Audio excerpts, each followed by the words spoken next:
오늘도 믿음으로 한 날 살아가면서 주님을 바라보고 기도하는 거룩한 제사장 된 우리 사랑하는 성도님들의 삶이 하나님을 기쁘시게 하고 또 세상 속에서 살지만 흠없는 자로 인정받게 되시기를 주님의 이름으로 축복합니다.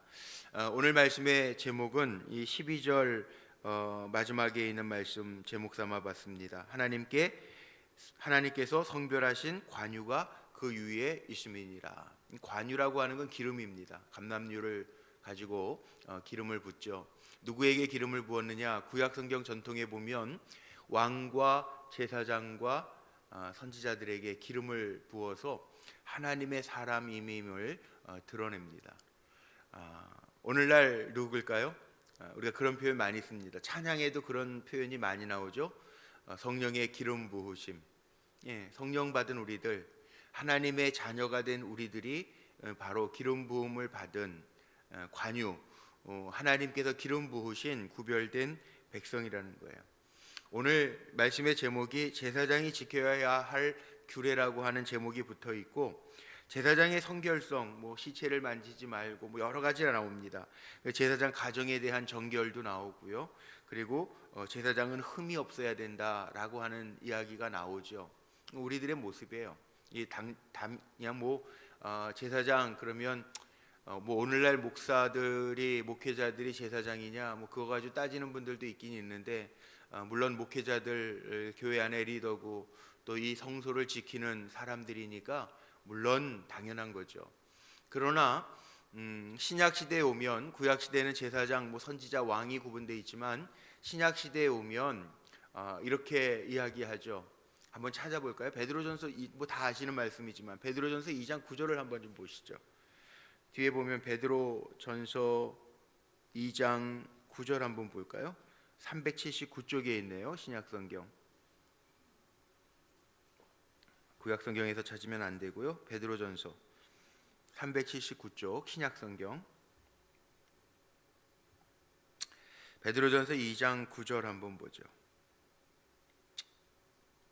제가 읽을게요. 그러나 너희는 택하신 족속이요 왕같은 제사장들이요 거룩한 나라요 그의 소유가 된 백성이니 이는 너희를 어두운 데에서 불러내어 그의 기이한 빛에 들어가게 하신 이의 아름다운 덕을 선포하게 하려 하심이라. 그러나 너희는 택하신 족속이요 왕같은 제사장들이요 거룩한 나라요 그의 소유가 된 백성이니. 이 우리에게 하시는 말씀이에요. 어두운 데서 하나님의 자녀로 부름받은 우리가 다, 저나 여러분이 택하신 족속이고 왕같은 제사장들이고 거룩한 나라, 하나님의 소유된 백성이라는 거예요. 그러니까 제사장이니까 목회자들, 오늘날 목회자들만 오늘 말씀 규례를 지켜야 됩니다 이러지 마시고 오늘 나에게 주시는 말씀으로 받으시면 될 것 같아요. 여기에 그렇게 나와요. 물론 구약시대는 아론의 자손들이 제사장의 직분들을 이어가지만 제사장의 성결성이 참 중요하다는 거죠. 왜냐하면 여기 4절 보세요. 제사장은 그의 백성의 어른인즉, 이렇게 나옵니다. 제사장은 어른이라고 인정을 받아요. 나이가 많아서 어른이 아니라 하나님과 백성, 하나님과 사람들을 이어가는 사람이 제사장이기 때문에 어른이라는 거예요. 그렇다면 우리 성도님들도 마찬가지 아닙니까? 세상을 살아가면서요, 세상의 리더가 돼야 돼요. 이건 세상에 말하는 직급을 이야기하는 것이 아니라 적어도 우리는 기름 부음을 받았으니까 영적인 리더가 돼서 아닌 것, 하나님 기뻐하시는 것, 성경에 나와 있는 지금까지 레위기를 통하여 본 정한 것과 부정한 것, 이런 것들을 잘 구분해내면서 정말 내 삶을 통하여 선한 영향력을 끼칠 수 있는 리더는요, 영향력을 끼쳐야 되잖아요. 영향을 주는 것이 리더 아닙니까? 그러니까 그런 영향력을 줄 수 있는 사람이어야 되는데, 여기 오늘 성경의 표현은 그의 백성의 어른인즉 영향력을 끼쳐야 되기 때문에 백성의 어른인즉 성결해야 된다는 거죠. 6절 말씀으로 넘어가 볼까요? 6절에 보니까 이런 표현도 있습니다. 그들의 하나님께 대하여 하나님에 대하여 거룩하고 그들의 하나님의 이름을 욕되게 하지 말 것이며. 보니까 하나님께 제사 드리는 자잖아요. 그러니까 거룩할 것이라, 성결해야 된다는 거예요. 아까 제가 얘기했습니다. 제사장은 중보자의 역할을 감당하는 거예요. 하나님과 백성 사이에서 중보자의 역할을 감당하는 거예요. 라틴어에 이 제사장이라고 하는 어원이 이 달이라고 하는 어원이 담겨져 있어요. 잘 이어가야 되기 때문에, 하나님과 백성을 잘 이어가야 되기 때문에 백성 앞에서도 흠이 없어야 되지만 거룩하신 하나님 앞에서도 그 사명을 감당하기 위해서 흠이 없어야 된다는 거예요. 하나님 앞에서 제사장이, 그 중보자 다리의 역할을 할 사람이 거룩하지 않으면 백성이 따라오겠습니까? 하나님이 그를 통해서 일하시겠습니까? 아니거든요. 왜 이 성결법전을 제가 보면서 이야기하잖아요. 디모데후서의 2장에 나와 있는 것처럼 깨끗한 그릇이어야 하나님이 쓰신다는 거예요. 그러니까 하나님이 쓰시는 사람이 제사장 아닙니까? 또 깨끗한 그릇이어야 백성들이 보면서 따라온다는 거죠. 그래서 성결해야 된다는 거예요. 더군다나 하나님 앞에 8절에 보니까 뭐라고, 너는 그를 거룩히 여기라. 그는 네 하나님의 음식을 드림이, 하나님 앞에 제사 드리는 사람이라는, 하나님의 음식, 하나님이 그 음식을 잡수시는 하나님, 영이신 하나님이 잡수시는 하나님 아니지만 하나님께 드려질 제물을 담당하는 사람이 제사장이죠. 그래서 제사장에게 자기 몸도 지금이야 병원이 너무 잘 돼 있으니까 의사 선생님들 찾아가서 몸을 보이고 건강합니까? 격리도 하고 코로나 이런 감염병이면 격리도 하고 그러지만, 구약 시대 이 시대에는 제사장이 그 역할을 다 했단 말이에요. 재판의 역할도 하고 재판장의 역할도 하고 의사로서의 역할도 감당했어요. 그것뿐만 아니라 하나님 앞에 제물을 드리는 역할. 그래서 제물 가지고 제사장 앞에 나아갈 것이며, 이 레위기 제사법에 계속 나왔던 거 아니에요? 소재를 가지고 제사장한테, 제사장이 그걸 거제로 흔들어서 드릴 것이며, 이거 다 제사장 앞에 가져간단 말이에요. 하나님 앞에 음식 드리는 자이니 거룩해야 할 것이다 라고 하는 말씀이 나오고 있죠. 7절, 9절, 10절 뒤에 말씀해 보니까 이건 뭐예요? 행음하지 말고 어떤 제사장의 딸이든지 행음하여 자신을 속되게 하면 그의 아버지를 속되게 함이니 그를 불사를 지니라. 와, 이때는요 제사장의 자녀들도 속되게 살지 말라는 거예요. 참 쉽지는 않은 거죠. PK라는 단어, 골키퍼를 PK라, 그게 아니고요. PK, Pastors Kid. 목회자들의 자녀들은 또 목회자들의 자녀대로요. 그 억눌림이 좀 있어요. 그 마음에 나는 목회자의 자녀이기 때문에 잘해야 돼. 이런 본을 보여야 되는 게 없는 것 같은데 다 있더라고요. 없는 것 같은데 있어요, 자녀. 그래서 그 PK 모임, 제가 캐나다에서 교육부 총무를 한번 한 적이 있는데, 교육부 총무할 때 보통 부모님들, 목회자들만 목회자 세미나를 하는데 자녀들 다 데려가 가지고 저 나이아가라 가서 세미나 하면서, 목회자 세미나, 사모 세미나 같이 하면서 처음으로 제가 아이들 잘 따라다니지도 않지만 따라온 아이들 한 24명이나 됐는데, 그 아이들을 특별한 시간을 좀 줬어요. 그랬더니 이런 얘기가 나와요. 참 재밌는, 그리고 그 아이들의 강사는 PK 목사님을 세웠어요. 목사님의 자녀인 목사님을 세워서, 다른 교단에 소망교회 부목사 하는 목사님을 세워서 1박 2일 하는데, 근데 PK라고 하는 거에 그 아픔들이 있더라고요. 그러니까 이야기들, 토론들을 나누는데 어떤 이야기들이 나오냐면, 이민교회가 조금 드세기는 해요. 이게 조금 원초적이라고 그러죠. 막 한 친구가 막 얘기를 하니까 우리 장로님하고 똑같네. 그 장로님 우리 교회로 오셨나? 이런 얘기들이 막 나오는 거예요. 그러면서 좀 아파하고 고민하고 힘들었던 이야기들을 나누고, 또 목회자 자녀들이니까 교회에서도 그냥 굳은 일들 다 앰프 설치, 쓰레기, 마지막에 이민교회들 또 이렇게 캐나디언 교회 빌려가지고 예배드리고 냄새 나지 않게 하려고 냄새 환기시켜야 되고, 쓰레기 빨리 갖다 버려야 되고 이런 게 있거든요.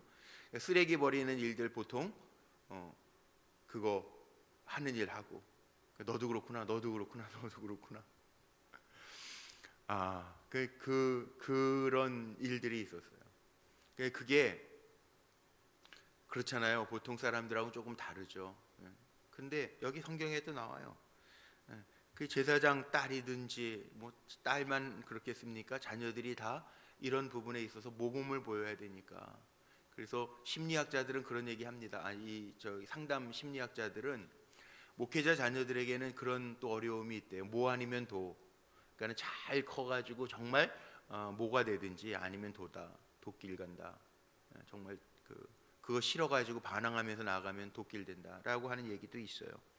여기에 보니까 그런 얘기가 나오는데 그 얼마나 그렇겠어요. 그 만약 잘못하고 자신을 속되게 하면 불살러 버려라. 와, 이것도 쉽지 않지만 이게 구약에서부터 또 이런 굴레들이 뭐 거룩한 굴레라고 또 표현을 바꿔서 얘기하면 그렇게 할 수도 있겠지만 이런 굴레들이 다 있다는 거죠. 그런데 이게 목회자에게만 그렇겠어요? 제가 오늘 제사장이 다 여러분들이 제사장이라고 했는데 교회 신앙생활하는 부모들의 자녀들이 다 그렇잖아요. 그러니까 우리 부모들이요 잘해야 돼요. 축복의 통로가 돼야 되고, 제가 정말 결론으로 내리고 싶은 게 이 얘기거든요. 신앙생활하는 부모님들 때문에 상처받아서 자녀들이 삐뚤어 나가는 경우도 많이 있습니다. 아유, 뭐 권사님이 저래, 우리 아버지 권사님 맞아? 이러는 경우도 있습니다. 이게 정말 잘해야 됩니다. 이게 쉽지가 않은 것 같아요. 뭐 아니면 도끼리라는 얘기를 했지만 이게 뭐 목회자의 자녀만 그렇습니까? 성도들의 자녀들도 그래요. 우리가 집안에서야 같이 드러나잖아요. 다 드러나잖아요. 집에서도 장로님이고 집에서도 권사님인가요? 아이들의 눈에는 엄마 아빠로 비치거든요. 그러면 정말 신앙을 가진 부모로 자녀들에게 비춰져서 자녀들이 인정하지 않으면요, 뭐 저게 예수 믿는 거야? 뭐 다를 것도 없잖아. 이렇게 되면 삐뚤어 가는. 그러나 우리의 신앙이 다르면, 교회 생활하면서 가정 생활에 그게 적용이 되고 삶으로 증명되면 자녀들이 더 잘 믿을 텐데, 그렇지 않으면 자녀들은 엇나가기가 참 쉽다는 거죠. 그런 면에서 우리가 사명을 잘 감당해야 돼요. 부모는 거울이라는 말을 많이 쓰더라고요. 거울이 뭡니까? 보면 비춰지는 게 거울이에요. 다 본단 말이에요. 자녀들이 다 본단 말이에요. 그러니까 어떻게 보면 가정 안에서는 더 숨길 수도 없어요. 진실해야 된다는 거죠. 또 그 뒤에 나오면 부정한 결혼도 안 된다는 거예요. 부정한 결혼, 이혼당한 여자, 창녀짓을 더러운 여인 취하지 말고 백성 중에서 처녀 가운데 자녀를 취하여 아내를 삼아, 이렇게 나오죠. 가정에 흠 없게 해라. 왜? 이게 이런 게 있어요. 결혼, 가정을 꾸민다라고 하는 게 잘못하면, 잘못된 사람 만나면 자신까지도 파멸되더라고요. 또 사회 전체, 저도 결혼식 가면, 지난주에도 결혼식 가서 축복기도 해주고 왔는데, 기도하면 그런 기도 하잖아요. 이제 가정을 이루었으니 몫을 잘 감당하면서 사회에도 선한 영향력을 끼치고 하나님 앞에도 충성된 종의 가정이 되게 해주세요. 그렇게 기도하고 축복하잖아요. 그런데 이 가정이 만남부터 잘못되기 시작하면 이 죄의 파급적인 효과들, 오염시키는 효과들도 있다는 거예요. 그래서 정말 잘 만나요. 우리가 그래서 자녀들 위해서 기도할 때 그런 분이 계세요. 아직도 대학 다니는데 우리 교회 권사님 가운데 일천번째 깨알같이 쓰시는 권사님이 있어요. 아들 딸을 둔 권사님인데 그 권사님은 깨알같이 써가지고 일천번째를 올려요. 깨알같은 그러니까 제가 돋보기 쓰고 막 이렇게 보잖아요. 그런데 대학 다니는데도 고등학교 다닐 때서부터 그랬어요. 배우자 위해서 기도 제목이 포함되어져 있더라고요. 그런 거죠. 왜? 잘 만나야지, 행복해야지, 좋은 가정을 이루어서 하나님 기뻐하시는 일들을 감당해야죠. 그러니까 그렇게 기도하고 있다는 거죠. 마지막 세 번째는 뭡니까? 이게 흠없는 것. 육체에, 이게 17절에 보니까 육체에 흠이 없다. 또 21절로 넘어가면 흠이 있으면 나와서 하나님께 음식을 드리지 못하는 이라. 이게 제사장이요, 할 일이 되게 많아요. 어떨 때에는 물론 각을 뜨는 일, 번제로 삼는 일은 안수만 해서 제사장이 지켜보는 가운데 자신들이 각을 뜨기도 하지만 무거운 것도 옮겨야 되고, 제사장 직분이 성물, 성소 안에 있는 성물, 기구들도 옮겨야 되고요. 또 제사 드릴 때 필요한 피나 뭐 이런 기름들 뿌리는 일들도 해야 되고요. 그것 때문에 하나님께 음식 드리지 못한다는 것. 잘 못할 수도 있다니까 그런 의미도 있겠죠. 그런데 그것보다 더 중요한 거, 하나님 앞에서 일하는 사람이기 때문에 흠도 없어야 된다. 정신, 가정, 몸, 그러니까 우리가 영과 혼과 육 뭐 이런 얘기들 많이 하는데 그런 모든 면에서 흠이 없어야 된다라고 하는 말씀을 하죠. 자, 그래서 여기에 보니까 그런 설명들을 23절에 하고 나서 마지막에 뭐라고, 나는 그들을 거룩하게 하는 여호와임이니라. 거룩하게 하는 여호와임이니라. 하나님 우리를 거룩하게 부르셨어요. 그래서 아까 베드로 전서 2장 9절 말씀, 잘하는 말씀 한번 읽어봤는데, 우리를 거룩하게 하셔서 하나님 나라를 위해서 쓰시는 제사장들로 우리를 부르셨다는, 우리는 택하신 족속이고 거룩한 제사장, 왕 같은 제사장이고 하나님의 소유된 백성이라는 거예요. 우리는 어떻게 살아야 되느냐? 이렇게 살면 돼요. 그렇게 베드로전서에 사도 베드로가 이야기한 대로 살아가면 돼요. 왜냐하면 하나님의 소유된 백성이기 때문에 스스로 더럽히지 말고 하나님의 이름을 욕되게 하지 말고, 왜? 하나님과 하나님의 백성을 이어가야 되니까. 성소를 더럽히지 말고, 내가 잘못하면 교회가 욕먹잖아요. 우리 장로님이나 권사님들이 잘못하면 저 사람이 어느 교회 뭐래 이럴 수 있잖아요. 하나님을 욕되게 하지 말라는 거죠. 그 다음에 가정을 더럽히지 말고, 하나님이 만드신 제도가 이 교회뿐만이 아니에요. 성전뿐만이 아니에요. 하나님 만드신 제도가 가정이 먼저예요.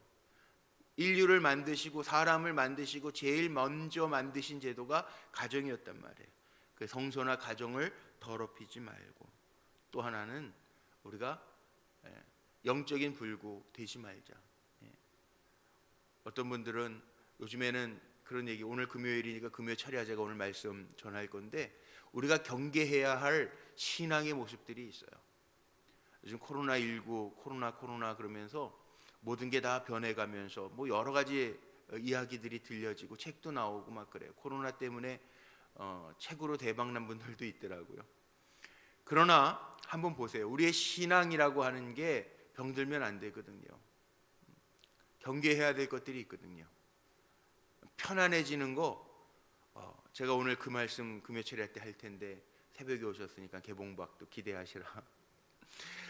편한 신앙생활이라고 하는 게 좋아요. 요즘에 다 이제 익숙해져가요. 1년이 넘고 2년째 들어가니, 2년째가 뭐예요? 벌써 1월 20일 날 우리나라 처음 코로나 사태가 생겨가지고 발표가 되면서 지금 벌써 3월 달이니까 2년째 들어가고 나서도 한 달이 이상 넘었는데, 편안한 신앙생활은 우리가 경계해요.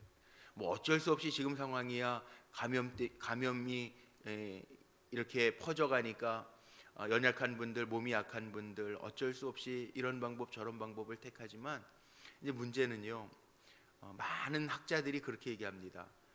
지금 New Normal, 그러니까는 새로운 일상의 시대다라고 하는 New Normal이라고 하는 단어가 나왔는데, 이 New Normal이라고 하는 단어가 이제 노멀이 될 것이다. 지금 살아가는 이 모습이 일상이 될 것이다 라고 하는 이야기를 대부분 많은 학자들이 이야기해요. 그러면 편한 게 편한 거고, 직장도요 그러더라고요. 재택근무하다가 직장에 일주일에 3번 나오려니까 귀찮은 거예요. 3번이나 나가 일주일에. 매일 나갔는데 사람이 그렇게 돼요. 사람은 원래 그렇잖아요. 서 있으면 앉고 싶고, 앉으면 눕고 싶고, 누우면 잠들고 싶고, 이게 사람이잖아요. 그렇게 간다는 거예요. 우리가 경계해야 될 게 이 편안함이라는 거죠. 편안함. 물론 편안함은 평안함하고는 조금 다릅니다. 단어 받침 하나 차이지만, 편안한 것 때문에 신앙의 모습도 편안하게 가. 그게 좋은 걸까요? 소단의 개구리라고 하는 한이라고 하는 사람이 쓴, 조지 한이라고 하는 사람이 쓴 책이 있어요. 개구리 서서히 죽이는 방법. 온도를 적당하게 해서 개구리 담가두면 거기에서 헤엄치는, 온도를 조금씩 올리면 따뜻해지니까 따뜻하네, 좋네, 그러다가 푹 익어버린다는. 우리의 신앙의 모습도 그럴 수 있다는 거죠. 편안한 게 좋은 것만은 아니에요. 우리 경계해야 될 것. 영적인 불구가 되지 아니하도록, 또 이 편안함 때문에 신앙 내려놓지 않도록, 하나님보다 우선되는 게 많아지지 않도록 늘 깨어있는 삶을 살아야 산다는 거죠. 왜? 하나님 우리를 거룩하게 하셨는데, 사명 감당해야 되는데 사명 안 감당하고 늘어져 있을 수는 없잖아요. 뭐 리멤버 미션뿐만이 아니라 우리가 늘어져 있으면 안 되잖아요.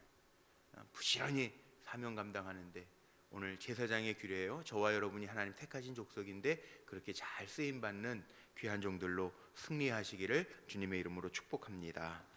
기도하시겠습니다.